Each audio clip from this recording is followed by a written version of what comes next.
Поехали. YouTube, здравствуйте. Значит, вы на одной волне. Сейчас начинается у нас интересная трансляция. На один из комментариев я постараюсь ответить здесь. В чем заключается комментарий? Сначала я его прочитаю, чтобы быстро, без воды было всем понятно, и последовательно на него отвечу. Получил я, значит, комментарий такого содержания. Привет, Макс. Не мог бы ты, пожалуйста, подсказать по теме? У меня единственное чешское гражданство. Какая лицензия должна была быть лучше всего в моем случае? В смысле чешская или португальская или хорватская, греческая? Какая лицензия мне нужна? Дальше, значит, через некоторое время я бы хотел продать здесь флет, имеется в виду квартиру, и купить катамаран типа Лагун. Отличный выбор. И полностью переехать на него. Значит, так вот, что было бы лучше всего для меня? Потом, через годик сейлинга, набравшись опыта, я бы хотел повысить квалификацию до коммерческой и, может быть, даже до инструктора. Так вот, с какого типа лицензии начинать? И потом, по поводу регистрации судна, АИ советует сделать чешскую регистрацию, типа чешский флаг в белых списках. А флаги разных банановых республик несут в себе массу проблем. Что ты думаешь по этому поводу? Заранее благодарю за ответы. 7 футов под килем, Стас. Станислав, приветствую, добро пожаловать на канал. Специально для вас развернуто отвечу здесь на трансляции. И я надеюсь, все сразу станет понятно и на свои места встанет. Давайте пойдем последовательно. Так, единственное гражданство чешское. Это самое лучшее гражданство из тех, которых могло бы быть. Это хорошо. Короче, по поводу обучения, допустим, в Чехии. Ребята, самая большая проблема, что там нет моря, то есть выхода к морю нет в Чехии. Вам по-любому надо будет ехать в какую-то другую страну. Это раз. То есть для обучения. Второе, какое обучение вам нужно? Если вы пойдете, скорее всего, в Чехии есть национальные школы. Если вы, и скорее всего, там проводят занятия, но на национальном языке, на чешском. Если вы в полной мере понимаете язык чешский, вы можете пройти обучение там. Но если вы обладатель, так скажем, русскоязычной прошивки, я в том плане, что вы думаете по-русски, значит, или вы думаете, что вы знаете другой язык, кроме русского, на достаточном уровне, чтобы обучаться, я вас не то чтобы огорчу, вы можете это сделать там, значит, но это будет намного сложнее, чем вы пройдете обучение на том языке, который действительно понимаете в полной мере. Поскольку там есть некоторые нюансы, словооборот, так, терминология там и многое другое, задачи, которые будет сложно объяснить на языке, короче, человеку, язык которого отличается, собственно, от программы обучения. В Чехии, возможно, и обучение само в национальной школе будет дешевле, но первое, то есть оно будет проходить на национальном языке. Второе, оно займет дольше времени, чем 6 недель, скорее всего, по выходным будете ходить заниматься, если там есть такие школы, вы ее найдете. Но единственный плюс из этого, она может стоить дешевле, чем любые международные лицензии. Потом, из этого следует, как бы, это просто держите в уме. Сейчас я расскажу еще несколько таких важных штук. Из-за того, что нет моря в Чехии, вам придется, грубо говоря, путешествовать где-нибудь еще, хотя бы, ну, в тех странах, где море есть. И, соответственно, базироваться. Первое, вам надо понять, выбрать для себя страну, где вы собираетесь оформлять коммерцию, ребята. И от этого нужно плясать. Самое первое даже не лицензия, а в какой стране примерно вы будете работать. Под нее и получать лицензию, которые там эквивалентны. Допустим, если вы условно, вы собрались жить и работать в Атлантике, это Португалия. Хотите вот, как я, в Европе находиться и, значит, тусить в Атлантике, Португалия, либо Испания. У нее также есть Атлантика, выход в Атлантику и севернее Португалии, и Канарские острова тоже. Так вот, скорее всего, вам потребуется регистрировать, то есть у вас быстрее пройдет регистрация, если ваша яхта и ваши документы будут подходить вот этой стране. То есть у вас, если это Португалия, должен быть португальский флаг и португальская лицензия. Это идеальный вариант. Если, значит, соответственно, Испания, испанский флаг, испанская лицензия. Вот в таком, значит, формате документы на коммерцию у вас примут намного быстрее, чем где-либо. Я знаю, что существуют некоторые возможности, когда вы открываете компанию в Чехии, ее представляете на рынке, значит, в других странах. Но это все через костыли, так скажем. И, как вам сказать, ваше оформление в коммерцию может затянуться. Путешествовать под флагом Чехии, если вы поставите яхту, значит, на чешский флаг, можно, хоть под белорусским можно путешествовать. Но самое главное, что вам потом придется его либо менять, либо открывать дополнительную компанию, потом, значит, подписывать соглашение, проходить все равно аттестацию коммерческую в той стране, где вы собираетесь работать. Сразу во всех странах работать нельзя, ребята. То есть не получится. Яхта, это очень все четко, значит, регламентировано, и за этим очень четко следят. То есть просто катать туристов вот от пристани за дельфинами, скорее всего, вам позволят только с национальным флагом. Так или иначе вас, значит, переведут под национальный флаг. Попросят с вас резиденцию, так называемую, да, вы можете прописаться на этой же яхте, на которой собираетесь работать. Катамаран Лагун — это волшебное, значит, судно. Но что нужно помнить? То есть тут несколько вводных и несколько нюансов. Короче, чтобы долго не растекаться, значит, мыслью по древу, нужно понимать, первое, в какой стране будете работать, под нее подгонять лицензии. Потом уже проверять в этой стране, лицензии каких стран признает она. Допустим, если вы владеете чешским языком, вы за недорого получаете чешские лицензии, покупаете себе катамаран. Выбирайте страну, где будете, допустим, оформляться, я имею в виду. Там же в катамаране еще должен быть НДС. Если это Европа, это одно, если не Европа, другое. Но, собственно, если быстренько, допустим, предположим, вы выбираете Португалию. Ага. Вы получили чешские лицензии, если вы говорите на них, стоить это вам будет там в районе, может, 500 евро, до 1000, скорее всего, вы оформите эти лицензии, пройдете обучение, но оно займет длительное количество времени. Получите первые сертификаты, купите себе катамаран, лучше сразу ставьте его под португальский флаг, но нужны какие-то основания, то есть вы либо живете в Португалии, либо судно там находится и так далее. Я имею в виду, либо первое время можете, значит, поставить какой угодно флаг, я имею в виду. Просто должны всегда помнить о том, что это отнимает время и бывает достаточно длительно. Поставить на какой-то флаг лодку можно быстрее, чем ее снять с флага. Без снятия с флага, короче, поставить ее потом под другой флаг проблематично. Некоторые говорят, что это можно сделать одним днем. По своему опыту скажу, что это отнимало у меня поставить месяца 3, снять, значит, месяцев 6, я имею в виду. Вот так. Все это происходило очень, очень долго. Так вот, предположим, вы получили чешскую лицензию, приехали в Португалию, подали заявление на признание вашей лицензии и выдачи вам эквивалента. Ставите свое судно сразу же в коммерческий, он ставится под коммерческий флаг. Если вы поставите свое судно под, значит, флаг не коммерческий, а национальный, пройдете инспекцию, получите документы, что у вас судно под португальским флагом, но не в коммерции. Потом, когда вы скажете, что я хочу заниматься коммерцией, вам снова потребуется пройти перерегистрацию. Ваше судно перерегистрируют в коммерческое судно. Вот такая тема. И снова будет подъем, будет осмотр, инспекция и так далее. Вы будете делать одно и то же действие 2 раза. Поэтому не вздумайте этого делать. Это то, каким путем пошел я и насобирал, значит, ошибок. Первое.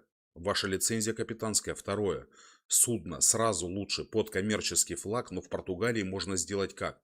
Вы оформляете ее под коммерцию, но с возможностью путешествовать самостоятельно в приватном режиме. Такое тоже можно сделать. Ваше судно может иметь двойное назначение, то есть коммерческое и частное. Вот. Когда вы идете в коммерцию, вы оформляете полностью все документы. Когда вы идете с друзьями, вам не надо ничего оформлять, кроме того, что вы называете свой поход, значит, приватным. Вот. Потом, из этого вытекающие сложности. Смотрите. Первое. Вам нужен адрес прописки, соответственно, следовательно, вам нужна какая-то Марина, условно. Я слышал, что есть какие-то варианты, снять какой-то офис, где-то условно с какой-то компанией, договориться о том, что вам предоставят адрес, но я точно не знаю, как это работает. Я имею в виду, может быть, такое тоже можно сделать. Что касается яхты, значит, так, без флага нельзя. Без флага нельзя, друзья мои, не путешествовать, не это самое, не в море выходить. Дальше. Так. Так, миру, привет, всем привет. Короче, смотрите, какие могут быть подводные камни? Вы не найдете марину, в которую вас пустят на коммерческом судне. То есть, как частник заходите, вам могут так сказать, да, мы вам дадим годовой контракт. Как яхта, коммерческий туризм, нет. Они вам обоснуют это то, что это частная марина у нас, и у нас все коммерческие места проданы. Все, мест нет для коммерции. Как приватный заходите, но работать запрещено. Все. То есть вам просто не выдадут это. Есть некоторые марины, которые просто накидывают прайс. То есть они говорят, вот, да, будешь платить, по крайней мере, вот Марина Кайшкайш. Они говорят, да, можете стоять, вот 45-футовая яхта, 10 тысяч евро в год, плюс 25% за то, что у вас коммерческое судно. С каждого выхода по 25% платить, значит, им. То есть, получится как? Смотрите, вы получаете условно 1000 евро за выход коммерческий, да, за день. Вы нашли клиентов, значит, вам привели их и так далее. Смотрите, что получается. С этой 1000 евро 25%, 250 евро вы отдаете сразу в марину. Значит, второе, 23%, ну, округляем, 25%, вы отдаете сразу налогов с этой 1000. Дальше, значит, с этих 50% вы оплачиваете ту же марину, я имею в виду, вот 10 тысяч евро в год вам надо оплатить, соответственно, и заправляете свою яхту, платите страховку, зарплату экипажу и всему остальному. То есть, вы просто будете платить бабки за то, чтобы катать туристов. Вот. И если, грубо говоря, у вас выходов, то есть вы не работаете как буйвол, вот 24 часа, то есть и днем, и ночью вы должны работать, намывать там лодку, выходить, короче, насиловать, шатать свою лодку. И в таком режиме где-то за год, вернее, где-то, короче, вы можете за год заработать в эквиваленте, если разбить на все, короче, на все про все, где-то вот условно в конце посчитайте, там 3000 евро в месяц будет ваша как бы зарплата. Это, как вам сказать, стоимость лодки вы свою не то чтобы не вернули. Вот вы можете выйти на доход, короче, где-то 3000 евро. Если вам супер крупно повезет, и вы будете ходить не один, а два раза в день, на 5000 евро вы выйдете дохода в месяц. Но вы будете работать 24 часа. Вы будете всем платить, я имею в виду, условно, вы будете генерировать прибыли на 3 миллиона, а оставлять себе 30 тысяч. Вот такая вот ситуация произойдет с вами. То есть это супер невыгодное, супер проблематичное, значит, занятие. Вот. Сейчас я не буду говорить, почему не нужно этим заниматься, почему это плохо. То есть просто работать наемным капитаном вам намного выгоднее, чем содержать свой флот. Раз. Второе. Если вы хотите просто пожить для себя какое-то время и периодически катать туристов, такой тоже вариант рассматривается. Но тут прибыли, какой-то супер прибыли не будет. Я имею в виду, во-первых, вам ее нужно зарегистрировать, вас сразу прибьют стоянкой в марине и вот этим, значит, оброком 25%. А потом еще какая штука. Чтобы найти клиентов, вам нужно будет запускать рекламу. И это тоже будет стоить 25%. То есть 1000 получили с клиентов, 250 в марину, 250 налогов, 250 за рекламу, значит, а на 250 танцуйте как хотите. То есть выглядеть это будет вот примерно так, понимаете? То есть ни в чем себе не отказывайте. Короче, это не зарплата, короче, это не бабки, это я даже не знаю, как это назвать. В общем, это жопа, причем полнейшая. Еще плюс вот эти бабки, которые вы вкинули в свое судно, это вы их, скорее всего, не вернете. Что вам дает, значит, собственная яхта? Да, это жить, сейлить в самых крутых, красивых местах, иногда делиться, значит, впечатлениями и иногда покрывать свои расходы, те, которые у вас будут в любом случае, какими-то, значит, не постоянными, не очень частыми туристами. Что касается насчет того, что я буду собирать недельные круизы, значит, сразу по 5-6 человек, с носа вот обилетил, это все только виртуально.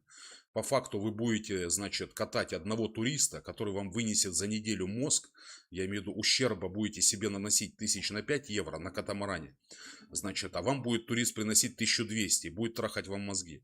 У вас будет болеть голова за то, что вы 4000 еще остались должны, я имею в виду, и 1000 пришел турист. Если вы просто никуда не пошли, у вас яхта бы осталась целее.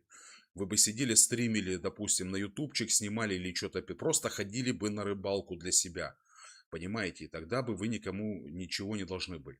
А так у вас приедет один турист, вынесет вам мозг, что ему что-то там не нравится, где-то душно, где-то что-то это самое качает. Он просто будет всю неделю плакать. Вот такая хрень. И, возможно, уедет расстроенный.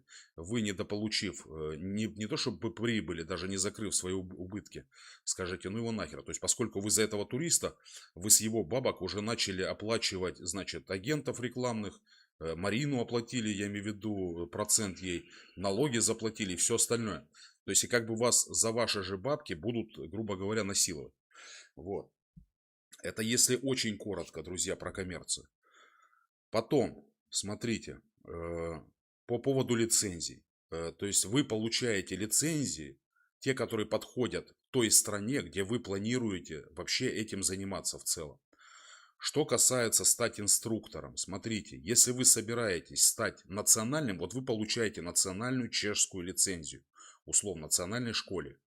Окей, чтобы стать инструктором, выдавать такие же лицензии примерно. Я имею в виду, представляете, да, в субботу-воскресенье вы будете работать и учить, как после вашей основной работы, будете учить людей. Это в идеале. Но до этого вам нужно, значит, стать вообще там адмиралом, я имею в виду, скорее всего, работать вот со структурами, допустим, ну, как в России это ГИМС, это вроде как ГИБДД, я имею в виду условно. Здесь это DGRM, это государственная контора, которая, как ГАИ, вот, значит, выдает права. Вот вам нужно с ними как бы работать. Частным инструкторам можно или нельзя, это как бы у них на подсосе, я в том плане, что вам будут направлять чуваков, которые будут у вас проходить морскую практику, это все жопа страшная, друзья. Это лучше этим не заниматься. Так, лагает видео. Окей. Окей. Мы постараемся с этим что-то сделать. Так. Окей, вот эту хрень надо остановить и все. Значит так. Смотрите.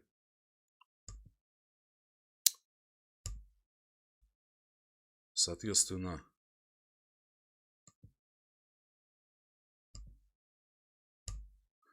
то есть вы должны понимать, что есть государственные школы, национальные, вот, в них преподают только на национальном языке. То есть вы будете по-чешски преподавать, значит, занятия, если вы пройдете по-чешски.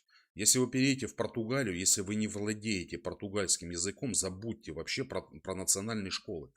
То есть туда, чтобы залезть, это надо быть реально, я не знаю, родственником как какого-нибудь чувака, начальника ГАИ, ну вот этого морского, значит, и так далее. То есть это надо либо учиться долго и все остальное, там со всеми вытекающими.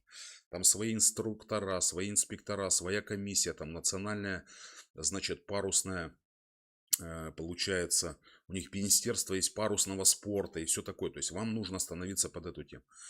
Если же вы получаете, то есть вы смотрите, если у вас в стране, допустим, международная школа, это такая, как ИСА, IYT, RVA и так далее. Это совершенно другое дело, меняет подход полностью. Да, в любой из этих школ они между собой конкурируют все как бы за рынок. Вообще, значит, как сказать, если вы к одной школе принадлежите, вам харам говорить про другую школу, я имею в виду как-то ее рекламировать и так далее. Но у вас есть выбор, и я сейчас вам скажу, как это делать, как для вас легче. Потому что если вы выберете какую-то школу, вот вы, скорее всего, с ней и продолжите существовать. Иногда в каких-то случаях можно переходить из одной школы в другую, но не всегда. Скорее всего, если ваша школа как-то узнает, что вы переметнулись в другую школу, вас лишат лицензии, прекратят с вами сотрудничество. Вот. Я имею в виду, такая тема. Поэтому, если вы выбрали в школу, это раз и навсегда. Это как за какую сторону идти воевать, примерно, наверное. Ну, короче, выбирайте для себя школу международную, там, где вам легче получить эти лицензии. Этого достаточно для того, чтобы вам выдали страховку, я имею в виду, значит, и признавали ваши там страховые случаи. Потом, вы отправляетесь в путешествие, годик посейлить. Вы также делаете свой логбук, так называемый, те места, где вы путешествуете, там, где вы ходите, вы, значит, добавляете себе в копилочку экспертности и все остальное. Вы, так скажем, матереете, обводитесь, заводитесь, вернее, опытом, в общем, начинаете, значит, наполняться. Вот, опытом морским. Это важно, потому что помимо обучения действительно есть такая штука, как хорошая морская практика. Вообще в программу обучения входит специально такой момент, где ты не должен грузить новичков информацией не то чтобы лишней, а то, ну, то есть информации не их уровня. Вот базовый уровень отличается от других уровней именно тем, что как бы программа облегченная. Сначала тебе покажется, что ты гроза морей. Когда пройдешь, значит, курс на бербот шкипера или на иншор шкипера, показывается, что ты сейчас все начнешь открывать горизонты. Я имею в виду, откроешь новые земли обязательно, стопудово такие есть. Я имею в виду, поначалу будет казаться именно так. Это с одной стороны и хорошо, и плохо, короче. Это как гулять по минному полю, да. Ты можешь действительно успешно пройти какие-то и далекие расстояния, там покрывать даже с лицензией первого уровня базового. Такое может случиться. Но это как минное поле. Это как заводить людей за собой по минному полю. Говорить, пошли, я это так уже 100 раз делал с закрытыми глазами. Что-то вот такое может случиться. Короче, я про что тебе говорю. Если касаться именно вопроса, лицензию получай ту, которую тебе легче всего получить, но потом тебе ее все равно нужно будет в эквивалент перевести. Допустим, что касается Португалии, они признают, скорее всего, все национальные лицензии европейских стран, они также признают и международные лицензии. То есть тебе не то, что у тебя забирают твою международную лицензию, тебе выдают новую, тебе выдают эквивалент, ты показываешь свою лицензию международную, допустим, IVT, ISA или RVA, тебе на этот эквивалент выдают национальную, португальскую и так далее. Тебе и чешскую, скорее всего, выдадут, если они там признают. Это надо уточнять в Чехии. Но в Чехии куда ты собираешься путешествовать? Я не знаю. Ну вот, если действительно решился продать, значит, хаос, соскочить на море, попутешествовать немного, да, у меня как бы совет, как тебе сказать, это неплохо, это круто сделать, но ты постоянно должен держать в уме, что лучше сразу в этом направлении качаться по коммерции. Как становятся инструкторами в основном? Ты, допустим, пошел, выбрал себе какую-то парусную школу, неважно, международную, народную и так далее. Все, пришел туда, отучился программу, сдал успешные экзамены, получил корки и начинаешь, значит, в этом направлении долбить. То есть ты начинаешь либо сам путешествовать, либо ходить под каким-то контролем. Я имею в виду, когда тебя видно участвовать в соревнованиях, в регатах, в перегонах, переходах коммерческих и не только. То есть ты находишься в этом поле, ты на виду как бы. И твои тренера видят, что ты генерируешь сам не то чтобы прибыль, ты генерируешь клиентов, ты, короче, у тебя есть движуха. То есть не то, что ты просто получил, куда-то слился, а потом, короче, приходишь, говоришь, я хочу стать инструктором. Я ни хрена не пойдет. То есть за тобой смотрят инструктора, те, кто тебя учил. Допустим, директора школ и так далее. Они смотрят, как ты двигаешься. Если все ровно у тебя в том плане, что ты адекватный, нормальный, с тобой можно сотрудничать, тебе могут самому сделать предложение, что, дорогой Станислав, вот мы за тобой посмотрели, видим, что ты за год, допустим, показал, что ты был и там, и здесь, бороздил все океаны, разбираешься в теме, ловко решал какие-то поломки и так далее, а тебе есть какая-то приличная история, то есть, что ее можно проверить, я не знаю, видосики на YouTube, что угодно, где ты ходил, как решал проблемы, задачи, с чем сталкивался и так далее, а тебе есть какая-то история, поскольку ноунейма, скорее всего, не подтянут. Если ты пришел с улицы, я имею в виду, или залез как-то, что тебя не было видно, и ты то выстрелил, как этот, как адмирал. Я имею в виду, должен быть какой-то бэкграунд. Выстреливает хорошо у чуваков, кто связан как-то со спортивными школами, у которых есть какие-то достижения. Исторически можно посмотреть, что вот человек занимался парусами, там я имею в виду, участвовал в таких соревнованиях. Он шарит в этом, разбирается, не только на словах может сказать, но историю можно подтвердить. Вот в таком случае к тебе к самому, возможно, сделают подход, если тебе это будет интересно, тебе предложат стать инструктором. Кто-то увидит в тебе талант. Так, дальше.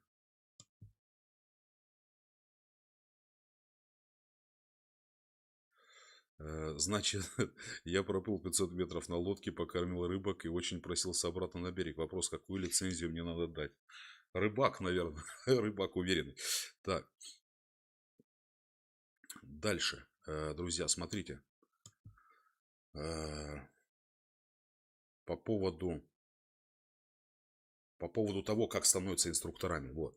Что касается государственных школ, я уже сказал, тебе надо как-то отсвечивать. То же самое, такая же история, как и в международных школах.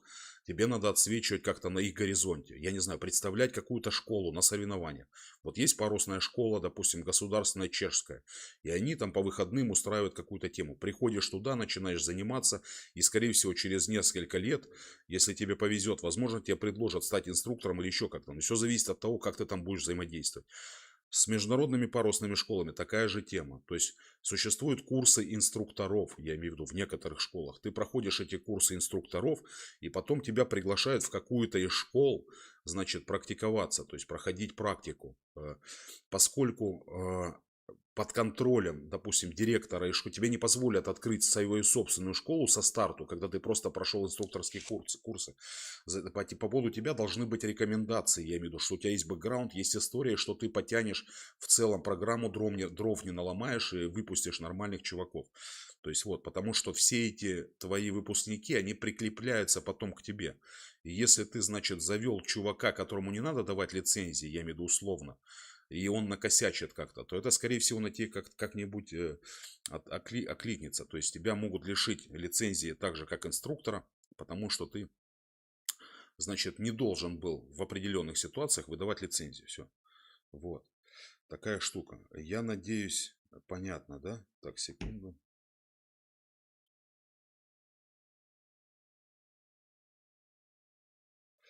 Так,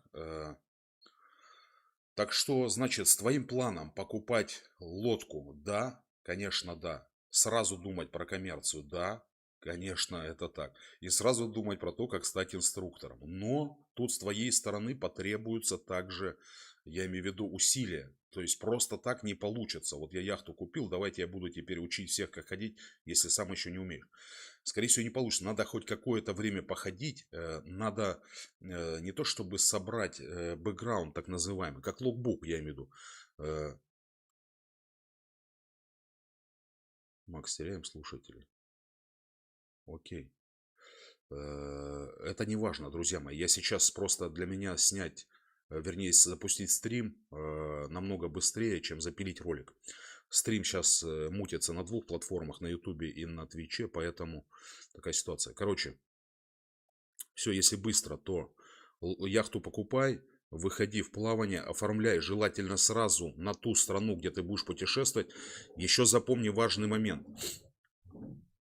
что если ты собираешься работать в Европе или в странах, которые, ну, европейских, тебя попросят уплатить ИВА, то есть так называемый налог на яхту. Это важно, он большой может быть.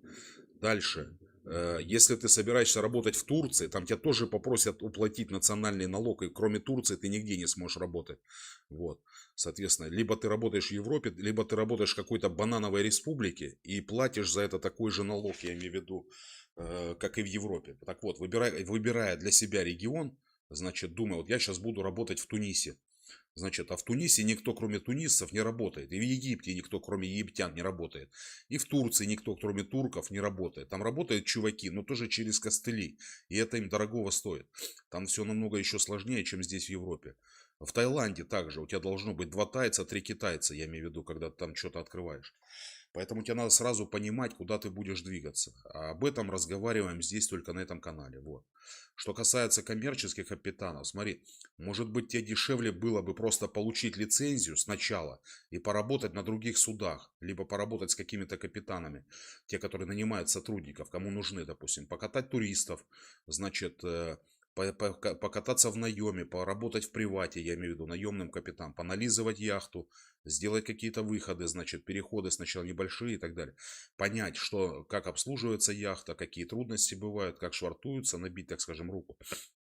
Вот, и после этого уже покупать свою. Может, так имеет смысл, таким образом ты сэкономишь. Лучше, значит, сразу понимать, откуда ты будешь получать бабки, до того, как ты вообще вклинишься сюда, короче, принесешь деньги на покупку яхты. Лучше понимать, как ты их будешь извлекать. Вот такая штука. Что касается меня, ребята, на данный момент я могу сказать, что у меня эта операция прошла не то чтобы колоссально успешно, со скрипом, но мне это пролезло, я имею в виду, что я, не то чтобы я там вынул бабки из лодки, ну, короче, очень похоже на это, ребята. То есть я не совсем бесплатно все это прокрутил, вот. Такая фигня. Я не хвастаю ни в коем случае. Это тяжело, значит, напряжно и все такое. Видите, я седой стал и старый человек за последние 5 лет. Вы можете посмотреть, каким я барсиком заходил на яхту. А сейчас я просто как старый плавучий чемодан. В кого я превратился? Нервный какой-то пучок нервов просто. Заскуфился, значит, за это самое. Ну, ужасно, ужасно все. Так, вот отличный вопрос. Я купил 31 фут. Поздравляю. НДС не облагается, так как яхта европейская и до этого считался. Это круто, это самое правильное. Что налог уплачен на руках договора купли-продажи и все следы от яхты неизвестны. Этого достаточно? Да. Следы от яхты неизвестны. Что бы это могло значить? Так. Так, НДС не так яхта европейская. До этого считай, что налог уплачен. Да, если у вас договор купли-продажи на руках, и если у вас договор на уплату НДС на руках, чек у вас должен быть о том, что НДС был уплачен. Приходите с этим чеком, значит, в таможенную службу, она есть в каждом порту. Светите этот чек и говорите, пробейте, пожалуйста, должен я что-нибудь или нет вам заплатить. Они говорят, нет, если уплачен, всего хорошего, значит, добро пожаловать. Я имею в виду, работайте смело. Они вам скажут, что к вам у нас претензий никаких нет. НДС уплачен. Все, спасибо. Вот так это выглядит, когда у вас уплачен НДС. Его нужно платить один раз. Но если ваша яхта вышла более чем на 3 года, покинула территорию ЕС, то снова вам, и потом поменяла владельца, вам снова придется, короче, за эту яхту опять придется платить НДС. Вот.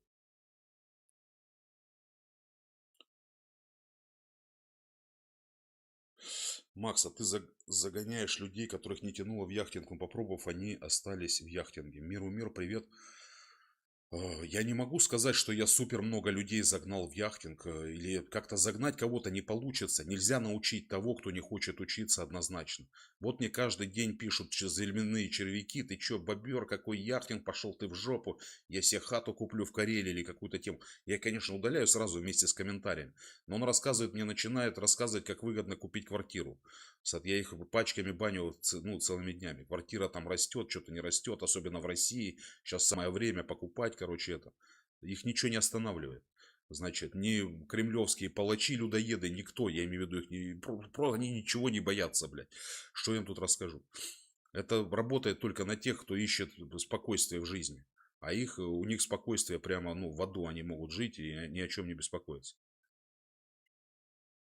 Вопрос, когда и как я могу оформлять страховку, когда надо, а когда нет. Страховка должна быть на судно всегда, ребята. Даже если она стоит в порту в марине.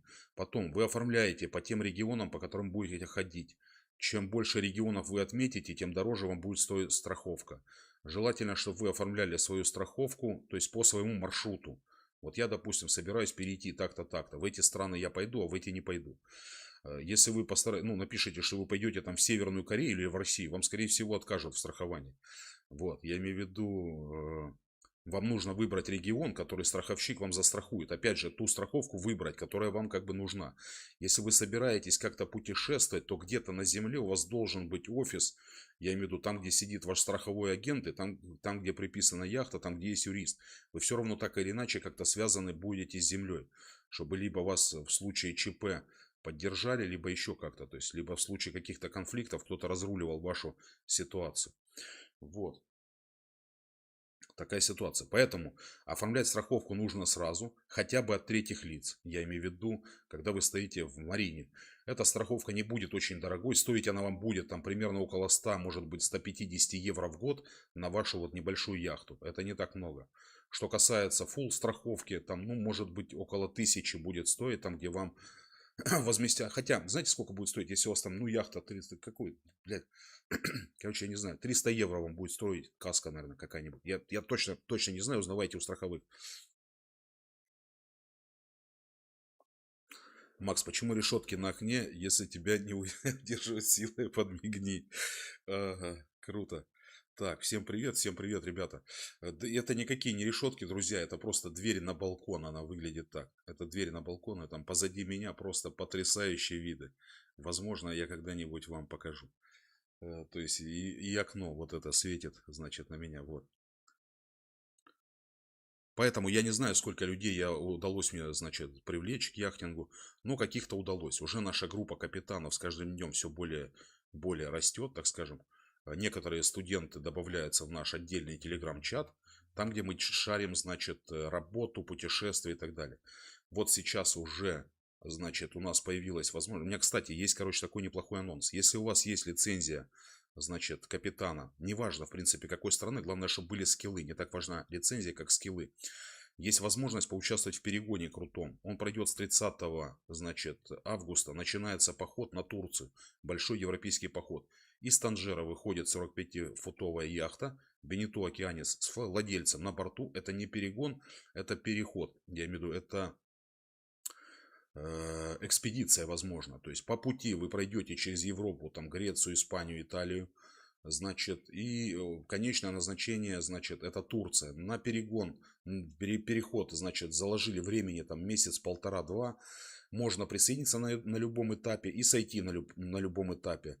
Условие, что, короче, просто питание, там вы шарите как бы сами, питаетесь, либо скинули судовая касса, значит, либо сами пошли поели, как-то организовали. И, соответственно, топливо, стоянки в маринах, если такое будет, шариться на экипаж. Зайти и выйти можно на любом этапе. Это для тех, кто хочет набраться опыта, кто хочет набраться ночных вахт, значит, и походить немножечко, посмотреть мир. Я не говорю, что это супер какой-то отдых, это действительно поход, но на вахтах вам постоять, значит, удастся. Там, я имею в виду, что там не оплачиваешь бабки за каюту, там, я имею в виду именно владелец сам будет контролировать процесс похода, но скидываться на еду придется, вот. Последствия неоформления страховки на путешествие. Будете платить со своего кармана. Там изымут судно, могут быть проблемы. Если у вас случится, значит, какая-то трагедия, я имею в виду, то есть вашу лодку не смогут эвакуировать. Жизнь, возможно, вам спасут, даже если у вас не будет страховки. Но, соответственно, вам могут сделать козя-бозя, что-нибудь насчитать. Вас могут вертолетом забрать с судна, если с вами что случится. Если вы въедете в какую-то лодку, при швартовке в марине поцарапаете или еще как-то, въедете в причал, и у вас не будет страховки, скорее всего, лодку вашу заберут до того момента, когда вы устраните последствия, допустим, своей аварии, примерно так. Вас просто назначат виноватым. Это неправда. Обязанность страховки зависит от страны. В США, например, страховка на судно не обязательно. Может быть, друзья, я не говорю про США. Такое может быть. Значит, это.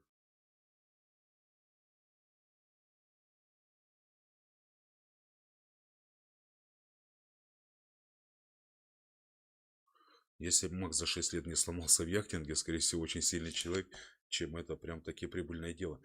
Я не... Оно, возможно, прибыльное, ребята, но меня же никто, как вам сказать, нет никаких методичек, вот, чтобы тебе кто-то сказал, делай так, так, так, сразу пойдут прибыля. Нет. Ты своей башкой, вот я своей башкой безмозглой, прошибал все стены, я имею в виду. Просто уже все. Если были бы мозги, было бы сотрясение. Вот такая фигня. И это очень тяжело и больно. Я имею в виду с финансовой точки зрения и так далее. Постоянные потери, никаких выгод и все остальное. То есть я долблю, долблю, долблю. Раз там значит, какая-то монетка. Это, бля, я не знаю, то есть, вы понимаете, да, то есть, можно грамотно оформить, соответственно, контент-план. Вы можете быть каким-то уникальным человеком, что к вам будут ехать люди именно к вам, платить огромные чеки. Не по 3000 там за обучение, а по 5 или по 30 тысяч. Вы можете так сделать. Если бы сейчас, допустим, вот Майкл Джексон сказал бы, ребята, собираю по десятке крутую тусовку, блядь, приезжайте. Вот 10 человек, блядь. Они бы по сотке платили, понимаете, чтобы приехать на перегонки. Вот и все. В моей же ситуации, я же не Майкл Джексон. И не, значит, не мама Чоли. Вот, был бы я каким-то, не знаю, хотя бы героем сериала ко мне Мухтар, блядь. Тогда, может быть, люди бы поехали. А так я просто ноунейм. Понимаете? Можно ли пройти с Испании до Бразилии на яхте 30 вон? Нужно пройти. Конечно, можно и нужно. Конечно, пройдете. Можно пройти на обоссанном матрасе надувном.